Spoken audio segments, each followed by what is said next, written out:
Nací en el Hospital Presbiteriano de la ciudad de Guatemala y me eduqué en el Colegio Presbiteriano. Allí aprendí la ética protestante del trabajo, la cual ejercité desde que tenía 9 años para contribuir a las finanzas familiares. Nadie hablaba entonces del trabajo infantil como una maldición. Era más bien una escuela para la vida. Ni lo resiento ni guardo rencor. Me hizo bien, mucho bien, hasta el día de hoy. Crecí con la música de Elvis Presley, fui testigo del éxito de los Beatles y me dejé llevar por su música, del fracaso norteamericano en Vietnam. Viví el auge del bikini en las playas de Europa, que se había inventado 6 años antes de que yo naciera, y que alguien que lo volvió popular fue Raquel Welch, y no me pregunten por qué.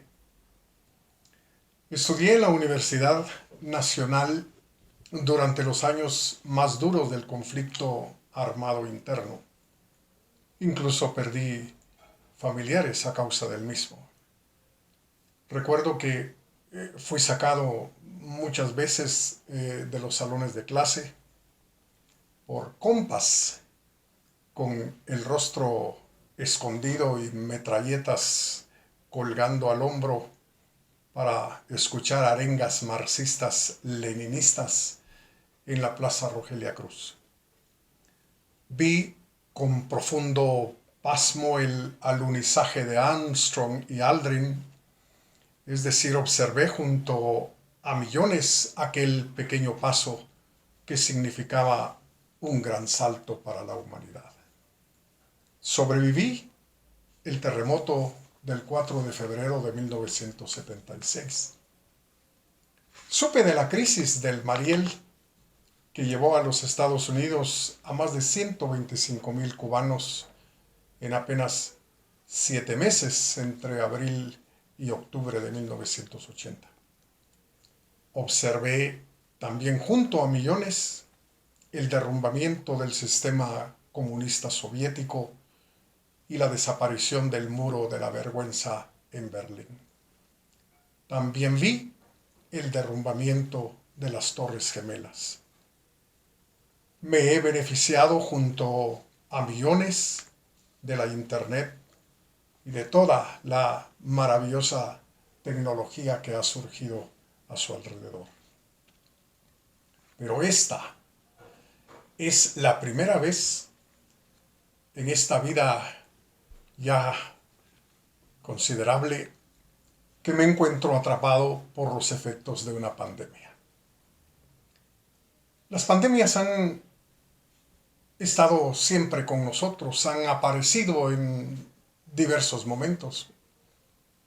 La viruela, el sarampión, la gripe española, la peste negra, la sífilis, el tifus, el cólera, la malaria, el VIH, etcétera, etcétera, con el resultado de millones y millones que han resultado afectados. En el 2019 se sabía que casi 75 millones de personas estaban contagiadas con el VIH y que eso había provocado 32 millones de muertes debido a infecciones asociadas al SIDA. En el 2018 sabíamos que 219 millones de personas habían contraído malaria, provocando más de 430,000 muertes, la mayoría niños, y eso solamente en África. En ese mismo año sabía que Sabíamos que había 10 millones de personas en el mundo con tuberculosis y más de 1 millón de muertes. Entre el 2018 y el 2019, pues se sabía que había 500 millones de personas que habían contraído la gripe española, que resultó matando a más de 50 millones de individuos.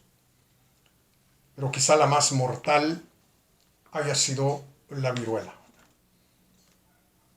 cuya vacuna afortunadamente prácticamente la ha borrado del mapa, como decimos común y corrientemente.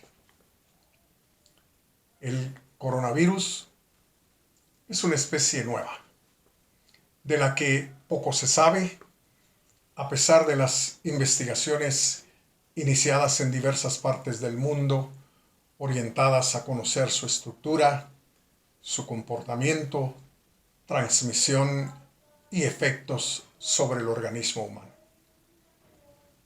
Con miras a su control y, por supuesto, a generar defensas que ayuden a sanar y a recuperar a los infectados y, por supuesto, prevenir sus efectos en los seres humanos. Por ahora, el coronavirus no puede ser destruido.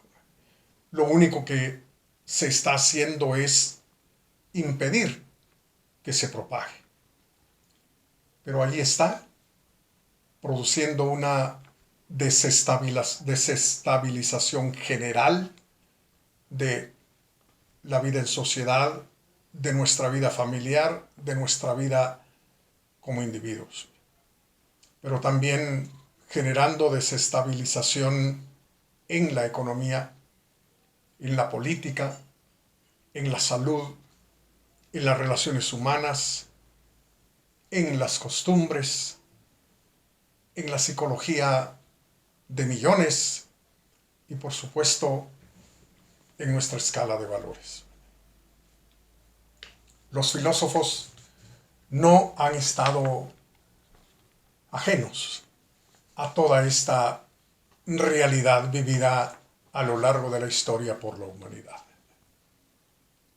Sócrates sufrió las pestes que asolaron la ciudad de Atenas.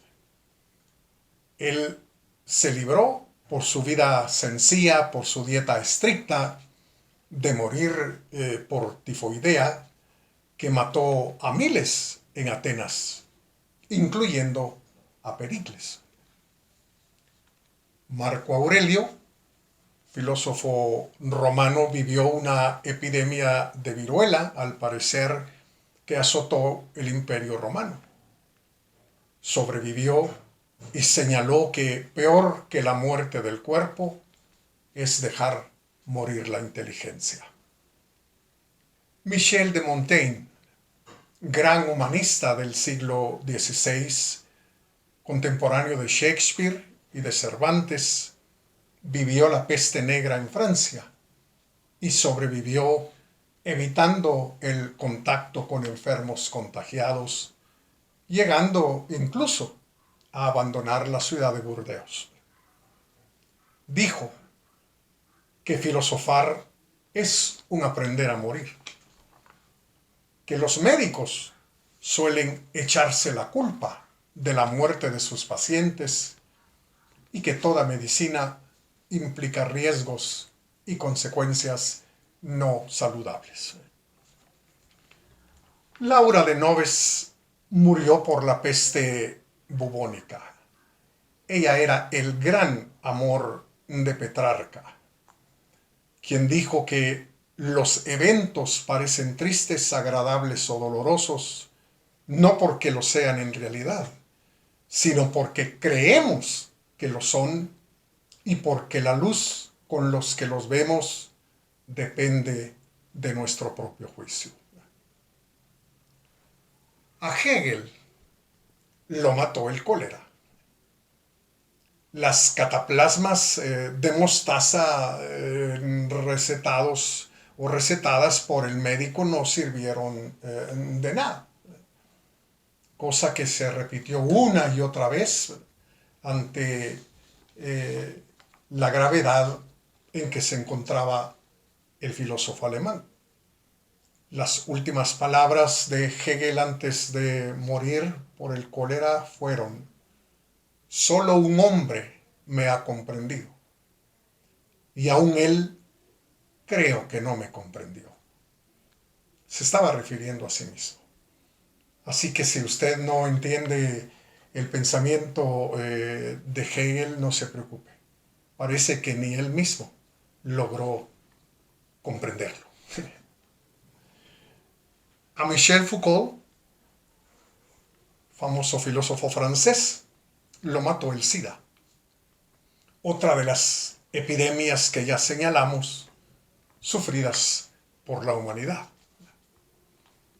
Ahora recordamos a Albert Camus, quien escribió esa novela que lleva como título La peste y que constituye una descripción en gran medida ajustada a lo que estamos viviendo nosotros el día de hoy.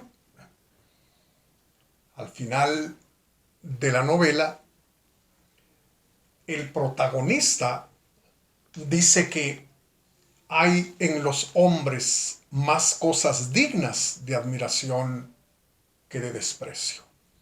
Es decir, que pese a todos los males que pueden asolar el mundo en forma de plaga, parece ser que allí, precisamente allí, y precisamente por eso, tiende a aparecer lo mejor del ser humano.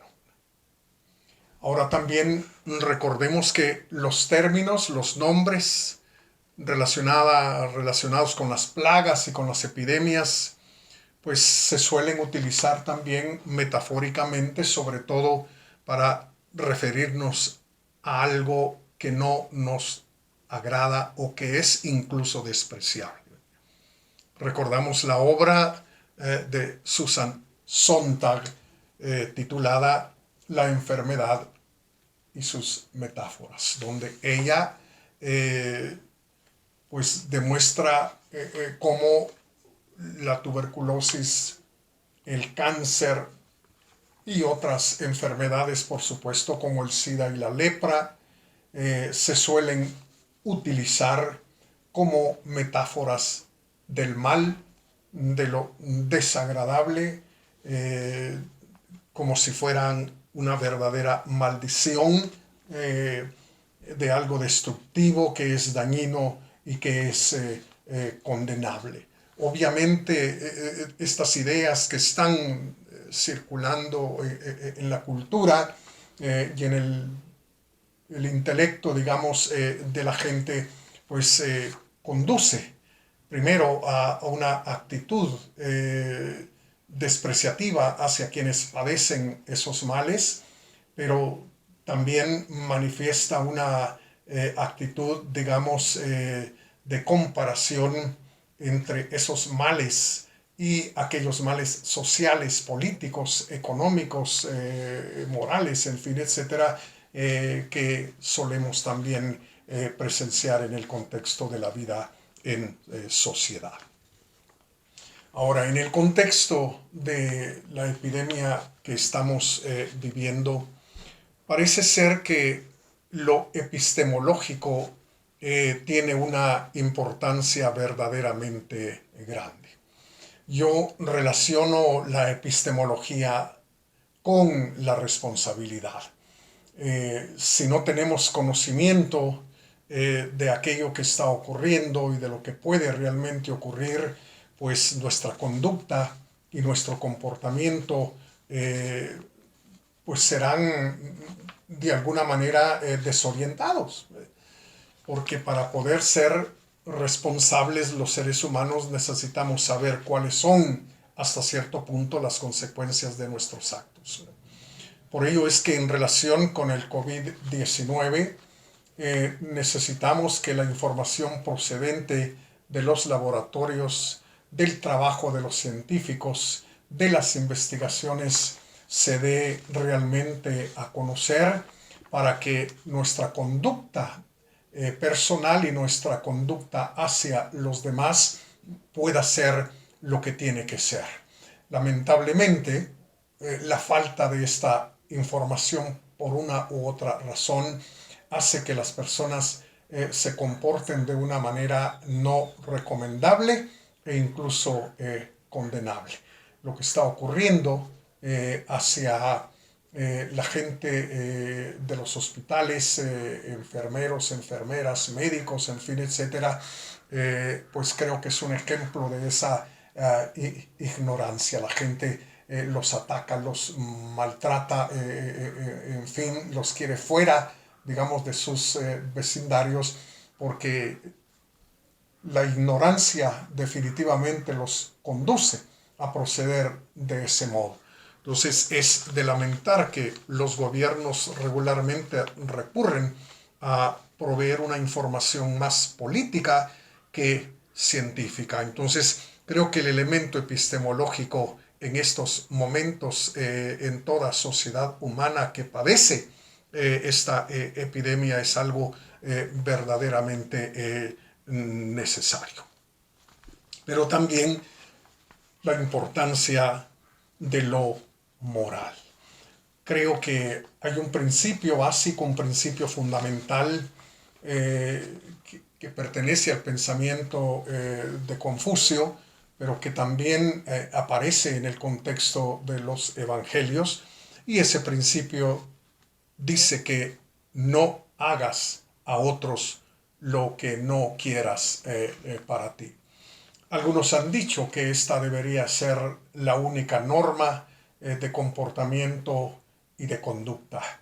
Nos evitaríamos, aseguran, el cúmulo de leyes en el cual vivimos, porque este es un principio realmente fundamental y esencial. Y creo que es algo importante en los momentos en que estamos viviendo. No hagas a otros lo que no quieras para ti.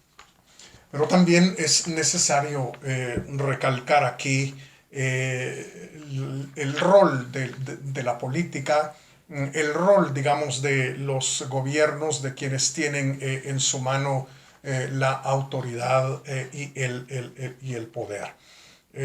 Si la responsabilidad del ciudadano común a nivel individual es muy grande y es importante, ya no digamos la responsabilidad de quienes gobiernan la vida de millones de personas. Y creo que lo que hemos aprendido y lo que tenemos que aprender en estas circunstancias es que la vida en sociedad, la vida humana en sociedad es algo tan complejo que no existen soluciones simples. Hay lamentablemente en el contexto de la filosofía social, en el contexto de las ciencias sociales y de la teoría política, la tendencia a reducir los grandes problemas a soluciones verdaderamente sencillas. Hay quienes aseguraban, digamos, hasta este momento que de terminar la lucha de clases, todos los problemas humanos y sociales se terminarían. Pues esta realidad que estamos viviendo desmiente rotundamente esa simpleza. Nuestra vida y la vida en sociedad es enormemente compleja. Otros, por su parte, habían venido asegurando que de darse a un nivel total el libre mercado, pues todos los problemas humanos se solucionarían y todas las dificultades en la sociedad acabarían. Pues tampoco es cierto. El mercado podrá ser eficiente para producir y generar bienes necesarios realmente para la vida humana, pero ofrecerlo como la solución a todos los problemas y a todas las dificultades con que se enfrenta el hombre y la sociedad, me parece que no es algo adecuado. En todo caso, estamos ante un populismo un populismo de izquierdas y otro populismo de derechas. La vida en sociedad es muy complicada y muy compleja como para que pretendamos tener la única varita mágica que lo va a solucionar absolutamente todo. Bueno, ¿qué cambios podríamos esperar en el futuro a raíz de esta experiencia a nivel mundial? Personalmente, yo creo que deberá darse un cambio y una transformación a nivel de la educación. Hasta el momento presente hemos asistido a la implementación de una pedagogía totalmente vacía, una pedagogía hueca, carente totalmente de contenido, ¿verdad? Donde lo que importa es la entretención, donde lo que importa es pasarla bien, donde lo que importa es venir a reírse, donde lo que importa es el entertainment. ¿Y los contenidos qué? Creo que deberá darse un cambio y una transformación a ese nivel, ¿verdad? Igualmente, una educación centrada en la técnica también tendrá que ser revisada, ¿verdad? Una educación orientada a generar elementos estrictamente materiales también tendrá que ser revisada. En este sentido, yo diría que necesitamos hacia el futuro una recuperación de lo antropológico y una recuperación de lo existencial. Necesitamos centrar definitivamente la atención en el ser humano, necesitamos centrar la atención en la existencia humana, porque lo que estamos viendo en estos momentos es la enorme fragilidad del hombre, la enorme fragilidad de la vida, la fragilidad de la vida en sociedad, la fragilidad de todo aquello que pertenece al mundo humano y a la esfera de lo social. Entonces, necesitaríamos hacia el futuro un examen profundo de la educación dirigida hacia contenidos, hacia verdaderos y auténticos valores, en lugar de andarnos por las ramas, en lugar de andarnos por ahí por la superficie. Necesitamos volver a una educación con contenidos verdaderamente humanos, verdaderamente antropológicos, verdaderamente existenciales. Sobre todo, creo que el sufrimiento que estamos padeciendo todos a nivel mundial de una forma o de otra, sufrir por no poder salir, sufrir por no poder abrazar a los familiares y a los amigos, sufrir porque se ha adquirido la enfermedad, sufrir por haber perdido el trabajo. Se habla de ya 26 millones de empleos perdidos en Estados Unidos, de 14 millones de puestos de trabajo que han desaparecido en América Latina. Bueno, sufrir, sufrir, sufrir. El sufrimiento es algo inherente a la vida y parece que lo habíamos olvidado. Las generaciones actuales, los adolescentes y los jóvenes actuales parecen realmente vivir una vida donde todo es jolgorio, donde se ha olvidado que el sufrimiento es también una parte inherente a la vida humana y que no deberíamos realmente tratar de evitarlo, sino tratar de comprenderlo. Los filósofos se han ocupado mucho, digamos, de la cuestión del sufrimiento. Y entonces tenemos que dejar en claro que en nuestra manera de responder hacia el sufrimiento, ya sea como realidad o como posibilidad, pues está precisamente la salida del problema y el camino hacia una existencia más plena.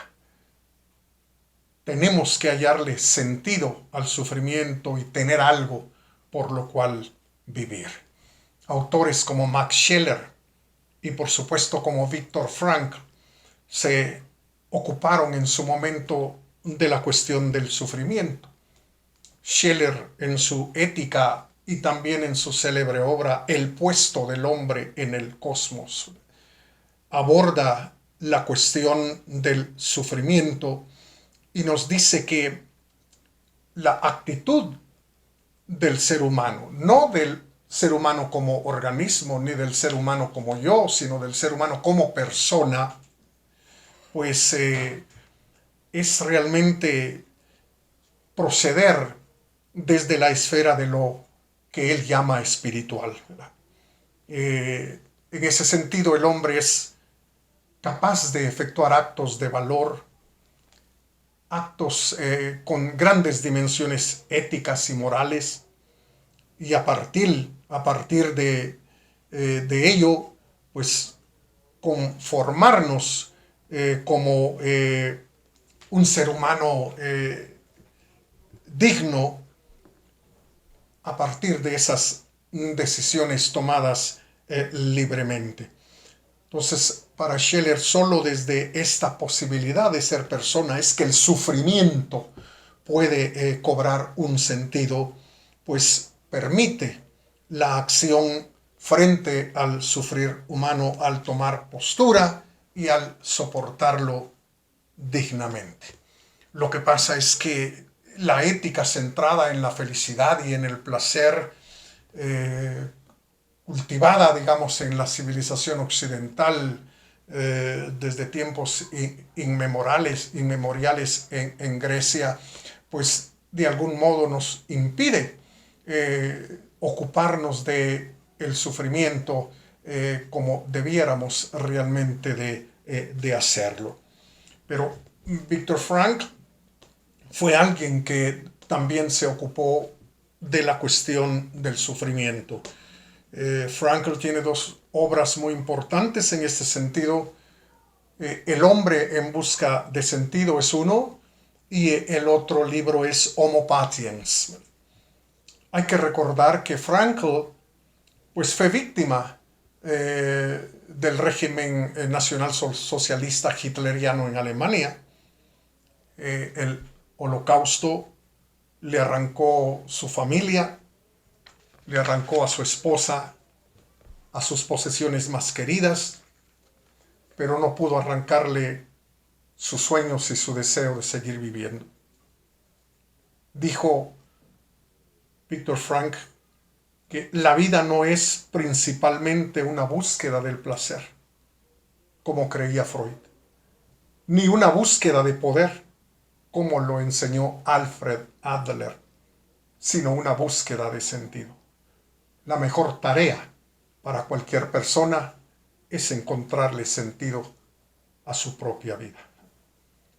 Y siguió diciendo Viktor Frankl, diría que nuestros pacientes nunca se desesperan realmente por el sufrimiento en sí mismo.